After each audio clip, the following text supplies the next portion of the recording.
Who is always locked in on all things when it comes to New York baseball, and of course the entire baseball world. But before you get to Joel, what were we going to say? Go ahead. I'll give you a little bit of play. Okay, sure. There is not a person alive that's more distracted than you out here.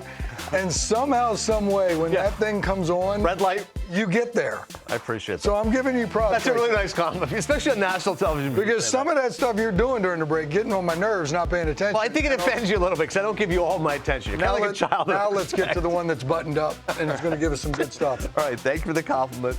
Joel, let's start with Blake Snell. We've heard some rumors there. 5 years, $150 million standing off for the Yankees. What's the latest? Why don't the Yankees just sign this guy? Let's go. Yeah, look, Adnan, I'm old enough to know I never say never with the Yankees, right? One day I showed up in spring training and Roger Clemens was in the clubhouse. Nice.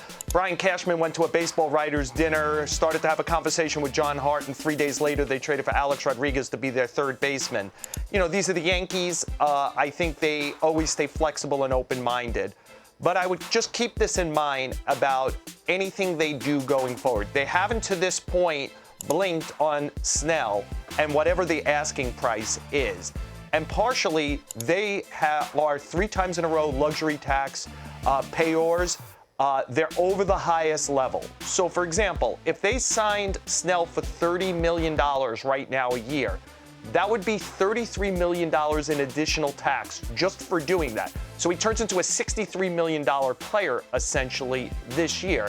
Then you have to give up a 2nd and 5th round draft choice and $1 million in international bonus money. Again, I never say never, but they have a record payroll this year. Again, I'm old enough to remember when Hal Steinbrenner said, you don't have to have a $200 million payroll to win a championship. It's now over $300 million. So I'm just leery that they want to invest this kind of money in a player who I don't think they universally love at the highest levels. And so therefore, I just wonder if it's actually a marriage that will happen. If you look at the rotation, obviously Rodon's a big question mark. If he can get back to that level we expected him. But I think Stroman's a good signing. And obviously Garrett Cole's the ace we all know. Schmidt had a very good season. I think he was the second best Yankee starter behind Cole a season ago. And hopefully Cortez can bounce back. How critical do you think, Joel, it is to get Snell in that rotation? Yeah, like, it's Blake Snell. He's a 2-time Cy Young Award winner, including last year. Every team could pretty much make a case that they'd be better with Blake Snell. That's 30 for 30. But you're not just buying Blake Snell for 2024. I assume, at the least, this is probably a 3 or 4 year contract with a lot of opt-outs. And again, he's a qualified player. So if you sign him and he opts out after a year or two, you're giving up draft picks, and if you're the Yankees or the Mets or the Dodgers, a few teams that are over this top tax, it's a lot in tax.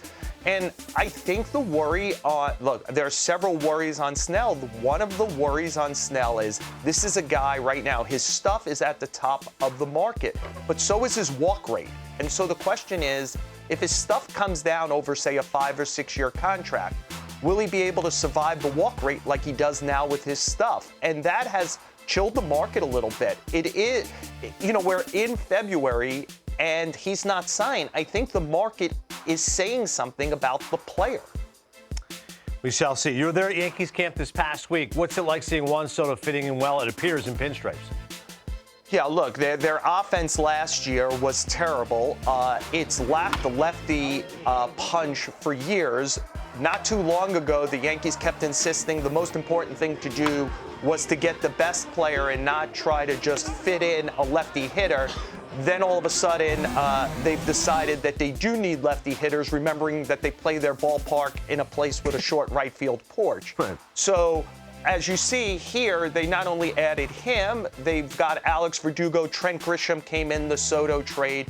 And just the way this lineup, this is the way I think they'd go, intersperses. It is righty-lefty, righty-lefty. And I just want to point out 2 names.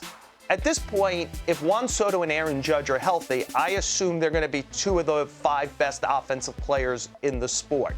But which DJ LeMahieu and which Anthony Rizzo do they get as bookends to those 2 guys?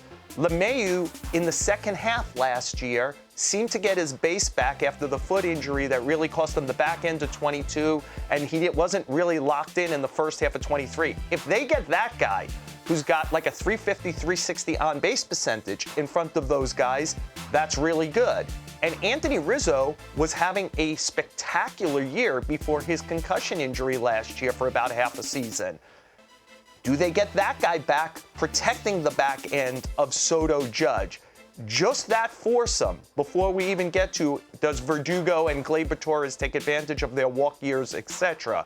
If they get second half LeMahieu and first half Rizzo, that's a really dynamic top four. Joe, I got Soto as my MVP of the season coming into Yankee Stadium. And the fact that he hits left-handed, it's not it. Because I've heard the old conversation about the short porch in Yankee Stadium. Let's bring in this left-handed hitter that is real pull-happy. Let's bring in this left-handed hitter that's real pull-happy. And to me, that means they're not good hitters. And we're looking for them to run into one.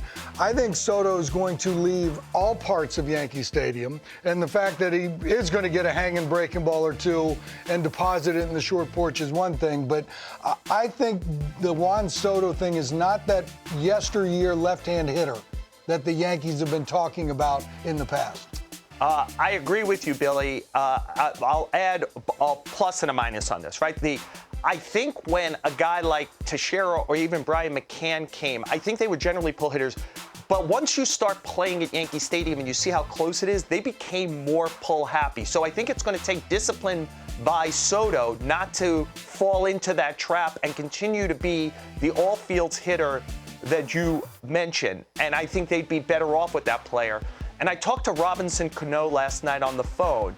Soto grew up idolizing Cano. He tried to imitate Cano's batting stance. And when I talked to Cano about this, he said that he thought Soto was disciplined enough to continue to be a guy who uses all field and is strong enough, to your point, to get out to left center and center, hitting with power.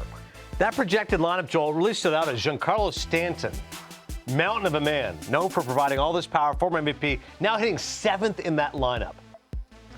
Yeah, so again, I think on opening day, Stanton will hit 5th and Torres will hit 7th, just because Aaron Boone will play the respect seniority game, and he'll see what he has in Stanton. I do give Stanton credit to this extent. When I asked them this question, does he have to produce to play? He kind of said yes. He can't be. There's so much on the line this year for this Yankee team. Their general manager last year called the team terrible, right? He said it was a terrible year. Aaron Boone is in his walk year. Soto's in his walk year. They missed the playoffs last year, which is around the Yankees, treated like one of the great calamities in the history of sports. So they need to be good, and I don't think that they could just keep reinserting Stanton into the lineup in a prominent position if he is not productive, because you could play this game.